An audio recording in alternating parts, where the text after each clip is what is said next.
Hey super friends, it's Neil. Today is Thursday and that can mean one thing and one thing only. It is time to take a deep dive into another episode of James Gunn's Creature Commandos. Today is episode 4, Chasing Squirrels, so let's dive in.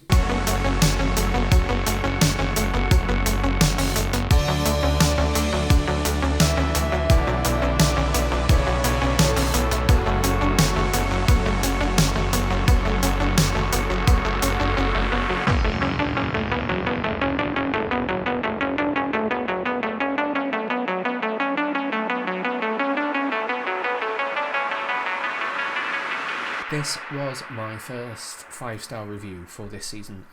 Spoiler alert, but I gave 5 stars to 2 different episodes. Most of the rest of the season I gave 4 stars to. There were 2 episodes that I gave 3 stars to, but this was my first 5. This, I think, might be my favourite episode of the series. It's so surprising. It's so intense. It's so emotional. It's really some of the best character work that you're going to see in this show, and that is because we are focusing on Weasel. And in a similar-ish vein to what you saw with GI Robot last week, James Gunn is really brilliantly trying to tell an emotional story using a character who has some kind of barrier for us to connect with them. So like if you watched my video on last week's episode, I was talking a lot about how GI Robot has no emotions, he's not human. Similarly, Weasel is not human, but the difficulty here is that he is not able to communicate. Obviously, Sean Gunn still voices him, but that's just animal noises. All of the other emotion that is portrayed is through his facial expressions and through his body language, all of which is obviously carried out here in animation. But what we are told through this really incredible and really sad story is how much he loved and how much he has a human heart and a human soul, and what that meant for him when he made a connection with the kids in the school, and how broken he was when this horrible catastrophic event happened. And that is such a surprising and breathtaking story for James Gunn to tell in this episode. We saw all of the gore and all of the fun of last week's action sequence and them taking down Cersei and all of these really big moments. And then you come into this episode and you think, okay, Weasel, I know him. He was in the Suicide Squad. He's kind of a comedy character. He's been killed off once and come back. It's all a bit of a laugh. What more can we do? And then bang, you get this story, and it is absolutely incredible to see. He's so misunderstood, and it's communicated so well through the actions of the kids in this episode, through the way Weasel is hesitant in interacting with them because he knows that they're going to be scared of him because of the way he looks. And that obviously ties into this whole wider story arc about how all of these characters are in some way judged by humanity because of the way they look or the abilities that they have, and how that leads us to making decisions about them which are not necessarily exactly the way they really are once you get to know them. And it really does play out so beautifully in this episode that it surprised me massively when I watched it the first time.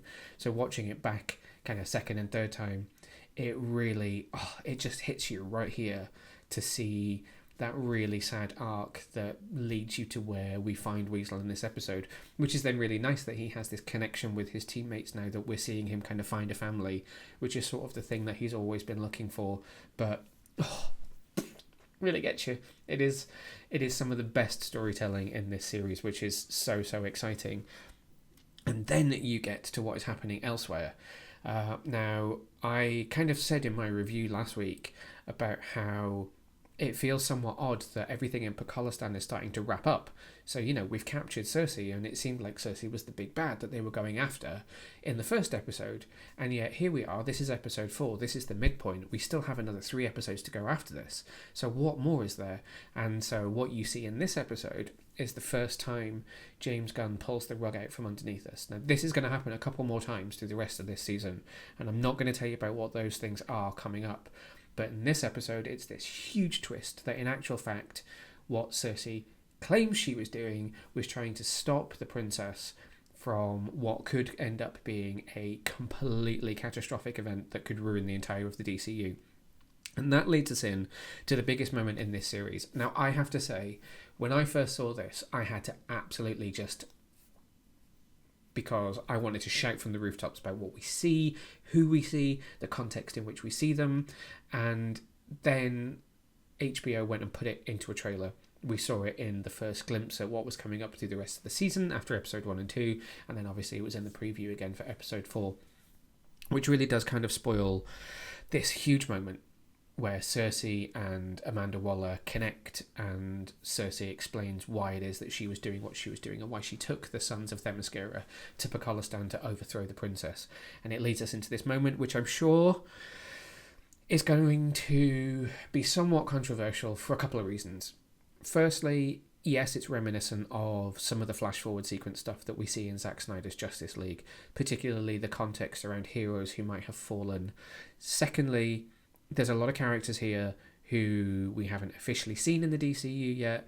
We don't know exactly when we're going to see them in live action in the DCU. Obviously, the Superman trailer is now out in the world as you are watching this video. But to see him nailed to a cross, to see Batman dead, to see Wonder Woman dead, Starfire, to see Peacemaker, to see there's a Robin in the background, there are Vigilante is there are so many characters who we have not seen yet in live action in the DCU, and this is their introduction, which I think says a whole bunch of stuff. Firstly, brave of James Gunn to do that at this point.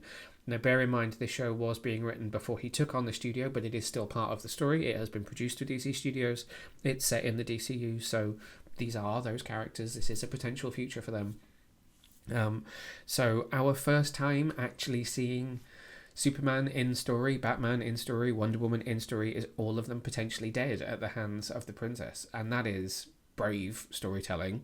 It's also brave because, yes, in Zack Snyder's Justice League, seeing the dead Wonder Woman with the pennies in her eyes, seeing Superman fall to Darkseid, that was a big moment for a lot of fans of that film and that version of the franchise, and what that might have meant for future storytelling for them, which we have to honour the fact that there's a lot of people who still want to see that story told.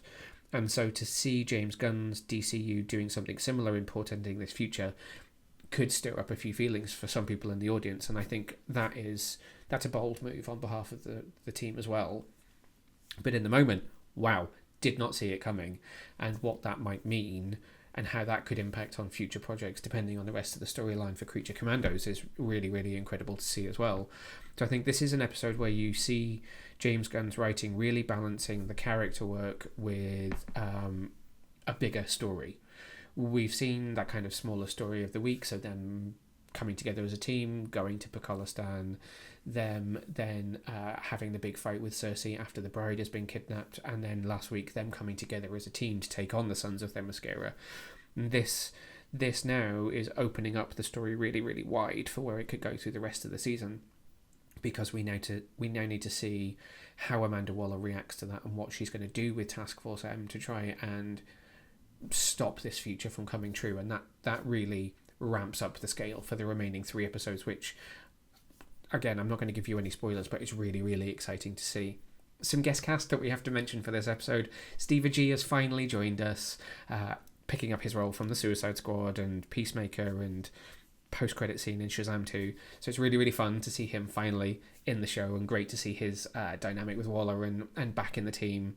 Linda Cardellini, who is often a collaborator with James Gunn, is now in the show. We see her as Elizabeth Bates, and we get another mention of Themyscira, which is really, really interesting. I need to mention Stephanie Beatriz as well as Isla McPherson. We're getting... It's really interesting because we're getting a lot of mentions of Themyscira, and obviously Cersei is a Wonder Woman villain and has that connection, but there's so much focus on it that it's really interesting just how important Themyscira and the Amazons are to the DCU when we don't know of a Wonder Woman project that's coming. We obviously know of the Themyscira project, and perhaps we may have heard a little hint about the storyline for that, with Cersei talking about a tsunami on Themyscira, and that kind of little nugget of information that's dropped into this episode. It's something that happened a long, long time ago, but it's interesting just... I'm really picking up on every time Themyscira is mentioned or Amazons are mentioned, and it's just very interesting. I wonder how important they are going to be to the DCU moving forwards, which we will just have to wait and see as things unravel in the future. That's all I want to say about this episode. What did you think of chasing squirrels. Certainly, I think my favourite episode of Creature Commandos so far. So please come find me on social media. I'm at Neil Vag, or you can find us at Get Your Comic Con. Let me know in the replies to this video as well. Go watch the Superman trailer. The embargo has lifted on it by the time you are watching this, so I can say it's incredible and I loved it, but you can go watch my breakdown and all of our coverage about it over on the website, which is www.getyourcomiccon.co.uk, as well as picking up my weekly reviews of Creature Commandos. So until next week, when I will be back for episode 5, which is called The Iron Pot, I hope you stay safe, stay well, and I'll see you soon. Thanks for watching, Super Friends. If you enjoyed this video, then make sure to hit the subscribe button just down below and hit the bell so that you can get notified whenever we release brand new videos. In fact, there's 2 more waiting for you to watch right here below. So what are you waiting for? Why not click play?